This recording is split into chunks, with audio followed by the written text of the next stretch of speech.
देखिए, दो चीजें बड़ी अहम है। अगर तो ये मुस्तनद रिपोर्ट्स हैं और इनकी अभी ये सरकारी रिपोर्ट्स हैं, अमूमन सरकारी रिपोर्ट्स को ये अदालतें तस्लीम करती हैं। अगर तो ये रिपोर्ट्स ही हैं और इनको अभी मजीद अगर कोई तस्दीक करवानी है, वेरिफिकेशन करवानी है, तो एक इंडिपेंडेंट मेडिकल बोर्ड बनाया जाए, जिसमें अभी तो सिर्फ ये प्रिम्स का, ये पॉली क्लिनिक का था ना, कि जिसके अंदर आपके और बहुत से इदारे भी होते हैं और बैन अल-अक़वामी और मकामी जो है कि बहुत से इंस्टीट्यूट भी होते हैं जो इस चीज को वेरीफाई कर सकते हैं।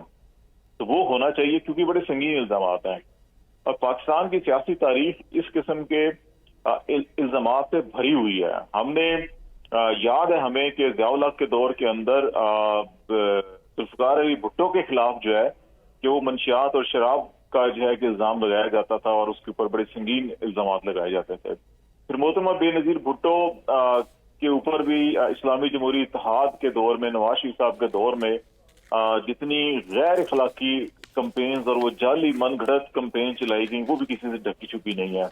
फिर नवाज शरीफ साहब की जिस दिन हुकूमत बरतरफ हुई थी, जनरल मुशर्रफ ने टेक ओवर किया था, उस दिन भी जो खबरें चलवाई गई थी कि उनके बेडरूम से किस किस्म की अद्वियात या किस किस्म की जो है मेडिसिन बरामद हुई हैं, वो भी पाकिस्तान की तारीख का हिस्सा है। तो मेरा ख्याल है कि हमने माजी से, पाकिस्तान की तारीख से, ना हमारी सियासी जमातों ने, ना ही हमारी जो स्टैब्लिशमेंट है उसने सीखा है। अभी आपको ज्यादा दूर नहीं, इमरान खान के दौरे हुकूमत में देख लें कि राना सनाउल्लाह के ऊपर मंशियात का केस डाला गया और उसकी गाड़ी में से जो एंटी नारकोटिक्स फोर्स है उसने कहा जी हमने मनो के हिसाब से जो है कि इतनी मंशियात उनकी गाड़ी से बरामद की और फिर बिल आखिर वो झूठा मुकदमा साबित हुआ और फिर उनको करना पड़ा।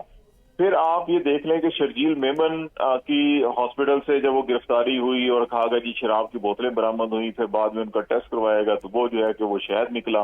ये इस किस्म की भी हमारे सामने सूरत हाल होती है। तो मेरा ख्याल है कि खालिद जमील साहब, इल्जामात पहले लगाए गए, सियासी इल्जामात जिस तारीख का आप जिक्र कर रहे हैं वो यकीनन है, मगर मेडिकल रिपोर्ट को इस तरह मंजर आम पर लाना और यकीनन वो अदालत में भी पेश की जा सकती है और की जाएगी, ये आप क्या समझते हैं, ये पहली मिसाल नहीं है?